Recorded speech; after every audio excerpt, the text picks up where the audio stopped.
ആരോഗ്യ വിദഗ്ധൻ ഡോക്ടർ രാജീവ് ജയദേവൻ കൂടി നമ്മളോടൊപ്പം ചേരുന്നുണ്ട്. Good morning doctor. നമ്മൾ ഈ വാക്സിൻ്റെ കാര്യത്തിലൊക്കെ എപ്പോഴും അതീവ ശ്രദ്ധയോടെയാണ് സംസാരിക്കാറുള്ളത്. ഇതിപ്പോൾ ഈ കുഞ്ഞിൻ്റെ മരണം അത്യന്തം വേദനാജനകമാണ്. നമ്മളൊക്കെ എപ്പോഴും ആത്മവിശ്വാസത്തോടെ ആൻറ്റി റാബീസ് വാക്സിനെ കുറിച്ച് സംസാരിക്കാറുണ്ട്. പക്ഷെ അപ്പോഴും പൊതുസമൂഹത്തിൽ ഒരു വലിയ സംശയം ഉണ്ടായേക്കാം, എന്തുകൊണ്ടാണ് കുഞ്ഞിന് വാക്സിൻ എടുത്തിട്ടും ഇങ്ങനെ പേവിഷബാധയും ഇപ്പോൾ മരണം വരെ സംഭവിക്കുന്ന ഒരു സ്ഥിതി ഉണ്ടായത് എന്ന്. അതെങ്ങനെയാണ് ഡോക്ടർ വിശദീകരിക്കുക? ആദ്യം ഇത് വളരെ ദുഃഖകരമായിട്ടുള്ള വാർത്ത തന്നെയാണ്. നമ്മുടെ പ്രേക്ഷകർക്കായിട്ട് പേവിഷബാധ എങ്ങനെ ഉണ്ടാകുന്നുവെന്ന് ഞാൻ വിശദീകരിക്കാം. ഈ നായയുടെ ഉമിനീരിൽ നിന്നും, അതായത് പേവിഷബാധയുള്ള നായയുടെ ഉമിനീരിലാണ് ഈ വൈറസ് ഇരിക്കുന്നത്. അപ്പോൾ നായ കടിക്കുമ്പോഴേക്കും ഈ ഉമിനീര് നമ്മുടെ മുറിവിൽ പറ്റിയിരിക്കുകയാണ്. പറ്റിയിരിക്കുന്ന ഉമിനീരിൽ നിന്നും വൈറസ് സാവകാശം നാഡികളിലേക്ക് കയറി പറ്റുകയും, നാഡികൾ എന്ന് പറഞ്ഞാൽ രക്തക്കുഴലുകളല്ല, നാഡികൾ, നെർവ്സ് എന്ന് പറയാം. അതായത് തലച്ചോറിലേക്ക് ചെന്നെത്തുന്ന നാഡികൾ. ഒരു റെയിൽവേ ട്രാക്ക് സങ്കല്പിക്കുക, തലച്ചോറ് റെയിൽവേ സ്റ്റേഷനാണെന്ന് ഇരിക്കട്ടെ. ഈ ട്രാക്ക് വഴി അനേക ദിവസങ്ങൾ കൊണ്ടാണ് ഈ വൈറസ് തലച്ചോറിലെത്തുന്നത്.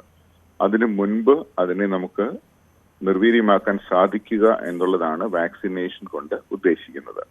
ഇപ്പോൾ ഈ ട്രാക്കിന് നീളം കൂടുതലാകുമ്പോൾ, അതായത് കാലിലോ മറ്റോ കടിയേൽക്കുന്ന ആൾക്ക് ഈ ട്രാക്ക് വളരെ നീളം കൂടുതലാണ്, അതായത് തലച്ചോറിലേക്കുള്ള ദൂരം വളരെ കൂടുതലാണ്.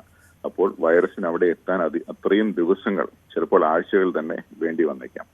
അതിനുള്ളിൽ വാക്സിൻ അതിന്റെ പ്രവർത്തനം മൂലം വൈറസിനെ നിർവീര്യമാക്കും. നേരെ മറിച്ച് നമ്മുടെ ശിരസിലാണ്, അല്ലെങ്കിൽ മുഖത്താണ്, ചെവിയിലോ മൂക്കിലോ മുഖത്തോ മറ്റോ ആണ്, അല്ലെങ്കിൽ കഴുത്തിലാണ് കടിയേൽക്കുന്നതെങ്കിൽ തലച്ചോറിന് തൊട്ടടുത്തുള്ള ഭാഗത്താണ് കടിയേൽക്കുന്നത്. അവിടെ നിന്നും ഏതാനും മില്ലിമീറ്റർ ദൂരം മാത്രമേ ഈ വൈറസിന് തലച്ചോറിലേക്ക് എത്താൻ സഞ്ചരിക്കേണ്ടതുള്ളൂ. അതുകൊണ്ട് തന്നെ വാക്സിൻ എടുത്താൽ പോലും ചില ഘട്ടങ്ങളിൽ വൈറസിനെ നമുക്ക് തടുക്കാൻ സാധിക്കുകയില്ല. ഇനി എന്ത് ചെയ്യാൻ സാധിക്കും എന്ന് ചോദിച്ചു കഴിഞ്ഞാൽ, ഞാൻ നേരത്തെ പറഞ്ഞല്ലോ, ഉമിനീരാണ് മുറിവിൽ പറ്റിയിരിക്കുന്നതെന്ന്. കടി ഏറ്റു കഴിഞ്ഞാൽ ഉടൻ തന്നെ ആശുപത്രിയിൽ കൊണ്ടുപോകണം എന്നുള്ളത് ശരിയാണെങ്കിലും അതിനു മുമ്പ് ചെയ്യേണ്ട ഒരു പ്രധാനപ്പെട്ട കാര്യം ഇവിടെ ഓർമ്മപ്പെടുത്തുകയാണ്. ഈ ഉമിനീര് കഴുകിക്കളയുക എന്നുള്ളതാണ് ആദ്യം ചെയ്യേണ്ടത്. പരമാവധി ഫ്ലോയിങ് വാട്ടർ, അതായത് പൈപ്പ് തുറന്നുള്ള വെള്ളത്തിൽ മുറിവുകളെല്ലാം കാണിച്ച് സോപ്പ് നല്ലതുപോലെ ഇട്ട് ആ മുറിവ് ഭംഗിയായി കഴുകിക്കളയുക എന്നുള്ളതാണ് ആദ്യം ചെയ്യേണ്ടത്. അങ്ങനെ ചെയ്തു കഴിഞ്ഞാൽ ഉമിനീരിന്റെ അളവ് കഴുകിക്കളയുന്നത് മൂലം നന്നേ കുറയുകയും ശരീരത്തിനുള്ളിലേക്ക് പ്രവേശിക്കുന്ന വൈറസുകളുടെ അളവ് നന്നേ കുറയ്ക്കുകയും ചെയ്യാം. ചെറിയ കുഞ്ഞുങ്ങളാവുമ്പോൾ പലപ്പോഴും പലയിടങ്ങളിൽ കടിയേറ്റുന്നിരിക്കാം. അവർക്ക് ചിലപ്പോൾ എല്ലാ മുറിവുകളും ചിലപ്പോൾ അവർക്ക് മുതിർന്നവരെ കാണിക്കാൻ സാധിച്ചു എന്ന് വരികയുമില്ല. അതുകൊണ്ട് തന്നെ ഫസ്റ്റ് എയ്ഡ് എന്നുള്ള ഒരു സംഭവം എല്ലാവരും ഓർത്തിരിക്കണം.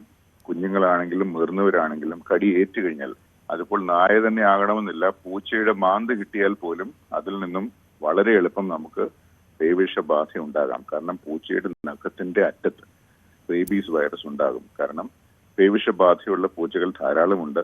പൂച്ച മാന്തിയാൽ സാരമില്ല എന്നുള്ള ധാരണ പോലും നാട്ടിലുണ്ട്. അതുകൊണ്ട് പൂച്ച മാന്തിയാലും അതുപോലെ തന്നെ നായ കടിച്ചാലും ഉടൻ തന്നെ എന്ന് പറഞ്ഞാൽ സെക്കൻഡുകൾക്കകം അത് പൈപ്പിന്റെ വെള്ളത്തിനടിയിൽ കാണിച്ച് നല്ലതുപോലെ കഴുകി സോപ്പ് കൊണ്ട് തന്നെ കഴുകും. കാരണം സോപ്പ് എന്ന് ഞാൻ പറയാനുള്ള കാരണം ഈ വൈറസിനെ നിർവീര്യമാക്കാൻ സോപ്പിന് സാധിക്കും എന്നുള്ളത് കൊണ്ടാണ്. അതുകൊണ്ട് ഫസ്റ്റ് എയ്ഡ് വളരെ പ്രധാനമാണ്. എത്രയും നേരത്തെ തന്നെ ആശുപത്രിയിൽ കൊണ്ടുവന്ന് മുറിവിന്റെ തീവ്രത അനുസരിച്ചാണ് ഡോക്ടർമാർ അതിന് വാക്സിനേഷൻ കൊടുക്കുക. നിർഭാഗ്യവശാൽ കുഞ്ഞുങ്ങൾക്ക് ഈ പ്രത്യേകതകൾ മൂലം പലപ്പോഴും അപായം സംഭവിക്കാറുണ്ട്. അത് വാക്സിൻ ഫലിക്കാത്തത് കൊണ്ടല്ല, വൈറസിന്റെ അളവ് കൂടുതലായതുകൊണ്ടും കുഞ്ഞു ശരീരമായതുകൊണ്ടും വൈറസിന് തലച്ചോറിലേക്ക് എത്താൻ ദൂരം വളരെ ആയതുകൊണ്ടുമാണ്. ഇനി കുഞ്ഞുങ്ങളാവുമ്പോൾ ഓടുമ്പോൾ നിലത്ത് വീഴുകയും നായയ്ക്ക് കുഞ്ഞിന്റെ ഉയരക്കുറവ് മൂലം അവരുടെ മുഖത്തും തലയിലും മറ്റും കടിക്കാൻ സാധിക്കുന്നുണ്ട്. അതുപോലെ തന്നെ മുതിർന്നവരാണെങ്കിൽ മിക്കവാറും, ഞാനുമൊക്കെ വഴിയിൽ കൂടെ നടക്കുമ്പോൾ എന്നെ തെരുവുനായ കടിച്ചിട്ടുള്ള ആളാണ്. കടിക്കുന്നത് മിക്കവാറും നമ്മുടെ കണങ്കാലിലായിരിക്കും. ഓടി വന്ന് കടിച്ചിടങ്ങ് ഓടിക്കളയും. ഇങ്ങനെയാണ് അവരുടെ രീതി. പക്ഷെ പേവിഷബാധയുള്ള പട്ടിയാണെങ്കിൽ, നായയാണെങ്കിൽ അത് നമ്മളെ വളരെ വിഷ്യസ് ആയിട്ട് ആക്രമിക്കുന്ന രീതിയാണ് ഓടി നടന്ന് കടിക്കുന്ന രീതിയാണ് ഇവയ്ക്കുള്ളത്. അവയുടെ സ്വഭാവം ഒരിക്കലും അവയെ ഭയപ്പെടുത്തി ഓടിക്കാനൊന്നും നമുക്ക് സാധിക്കുകയില്ല. അതുകൊണ്ട് ഒഴിഞ്ഞു മാറാനുള്ള ടെക്നിക്കുകൾ അറിഞ്ഞിരിക്കണം. അടുത്തുള്ള ഏതെങ്കിലും ഗേറ്റ് ഉണ്ടെങ്കിൽ ഗേറ്റ് തുറന്ന് അപ്പുറത്തേക്ക് മാറി നിൽക്കുക, അല്ലെങ്കിൽ മതില് ഉണ്ടെങ്കിൽ മതിലിന്റെ പുറത്ത് കയറുക, അല്ലെങ്കിൽ അപ്പുറത്ത് ചാടുക, അല്ലെങ്കിൽ ഏതെങ്കിലും വാഹനം കിടക്കുന്നുണ്ടെങ്കിൽ അതിന് മുകളിലേക്ക് കയറുക. ഇങ്ങനെയുള്ള മാർഗങ്ങൾ മാത്രമേ നമുക്ക് ലഭ്യമായിട്ടുള്ളൂ. അല്ലാതെ ഓടി വരുന്ന നായയെ നമുക്ക് ഔട്ട് റൺ ചെയ്യാൻ സാധിക്കുകയില്ല.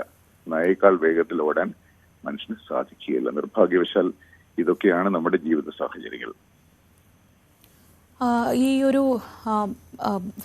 സ്വാഭാവികമായി ഇങ്ങനൊരു സംഭവം വരുമ്പോൾ ഇപ്പോൾ ഞങ്ങളായാലും റിപ്പോർട്ട് ചെയ്യുന്നത് വാക്സിൻ എടുത്തിട്ടും കുഞ്ഞ് പേവിഷബാധയെ തുടർന്ന് മരിച്ചു എന്നതാണ്. നമ്മൾ ഈ ആന്റി റാബീസ് വാക്സിന്റെ ഫലപ്രാപ്തി എത്രത്തോളമാണ് ഡോക്ടർ?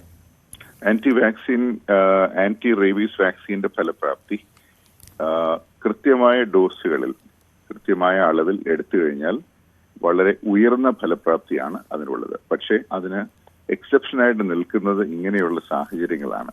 അതായത് വൈറസ് ലോഡ് കൂടുമ്പോൾ, വൈറസ് നമ്മുടെ തലച്ചോറിന് അടുത്ത് തന്നെ വളരെ പെട്ടെന്ന് എത്തിച്ചേരുമ്പോൾ, അല്ലെങ്കിൽ മുറിവ് കഴുകാൻ കാലതാമസം ഉണ്ടാകുമ്പോൾ, അല്ലെങ്കിൽ നമ്മൾ കാണാത്ത മുറിവ്, സപ്പോസ് ആശുപത്രിയിൽ പോകുന്ന ഒരു വ്യക്തി, ആ വ്യക്തി ഒരു മുറിവ് മാത്രമേ കാണിച്ചുള്ളൂ എന്നിരിക്കട്ടെ, മറ്റേ മുറിവ് ചിലപ്പോൾ നിസ്സാരമായിട്ട് എടുത്തെന്നിരിക്കാം, അല്ലെങ്കിൽ ഒരു മാന്തിയ പാടായിരിക്കാം, ചിലപ്പോൾ അവിടെ ആയിരിക്കാം കൂടുതൽ വൈറസ് കടന്നുകൂടുക. ഇങ്ങനെയുള്ള സിറ്റുവേഷൻസ് കൊണ്ടാണ് ഇതിന്റെ ഫലപ്രാപ്തി കുറഞ്ഞു വരുന്നത്.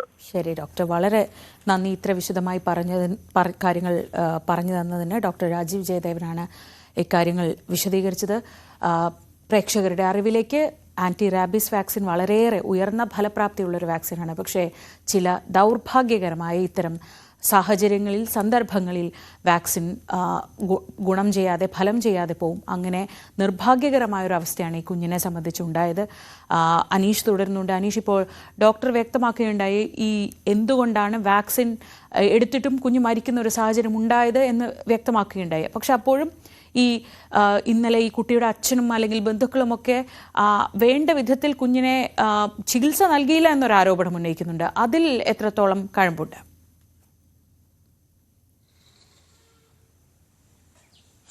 ശ്രീജ, നമുക്ക് ഇന്നലെ നമ്മൾ ആശുപത്രിയിലെ മെഡിക്കൽ കോളേജിലെ വിദഗ്ധരാണ്, ഒന്നിലധികം വിദഗ്ധരോട് ഇക്കാര്യത്തിൽ സംസാരിച്ചിരുന്നു. പ്രത്യേകിച്ചും കുഞ്ഞിനെ ചികിത്സിച്ച ഡോക്ടർമാരോട് തന്നെ സംസാരിച്ചിരുന്നു. അപ്പോൾ അവരും പറയുന്നത് ഈ തലച്ചോറിൽ കടിയേറ്റതുകൊണ്ട് തന്നെ, അല്ലെങ്കിൽ തലയിൽ കടിയേറ്റതുകൊണ്ട് തന്നെ വളരെ പെട്ടെന്ന് ഈ തലച്ചോറിലേക്ക് വൈറസ് ബാധ എത്തി. അതായത് മിനിറ്റുകൾക്കുള്ളിൽ തന്നെ ഒരുപക്ഷെ വൈറസ് ബാധ തലച്ചോറിലെത്തി അത് ശരീരത്തെ കീഴടക്കുന്ന, നാഡീവ്യൂഹത്തെ കീഴടക്കുന്ന ഒരു അവസ്ഥയിലേക്ക് കാര്യങ്ങൾ നീങ്ങി. പിന്നീട് അത് ഈ കുട്ടിയിൽ പ്രകടമാവാൻ കുറച്ച് താമസമെടുത്തു എങ്കിൽ പോലും അത് പെട്ടെന്ന് നാഡീവ്യൂഹത്തിലേക്ക് എത്തപ്പെട്ടു എന്നത് തന്നെയാണ് അവർ നൽകിയ വിശദീകരണം. ഒപ്പം ഈ നേരത്തെ ഡോക്ടർ പറഞ്ഞതുപോലെ ഒരുപക്ഷെ ഒരുപാട് കടി ശരീരത്ത് ഏറ്റിരിക്കുന്നു. ഈ കാലിൻ്റെ ഭാഗത്തൊക്കെ മാംസം പൂർണ്ണമായി പുറത്തേക്ക് വരുന്ന രീതിയിൽ കടിച്ചു, ഒപ്പം തലയിൽ കടിച്ചു, ഒപ്പം ഈ നെഞ്ചിൻ്റെ ഭാഗത്ത് കടിച്ചു. അങ്ങനെ പലയിടങ്ങളിലായാണ് ഈ കുട്ടിക്ക് ഓടാൻ കഴിയാത്ത, അല്ലെങ്കിൽ ഈ നായയെ കണ്ടപ്പോൾ രക്ഷപ്പെട്ടു ഓടാൻ കഴിയാത്ത ഒരു സാവധാനത്തിൽ കാര്യങ്ങൾ ചെയ്യുന്ന ഒരു പ്രകൃതക്കാരിയാണ് എന്ന് കുട്ടിയുടെ അച്ഛൻ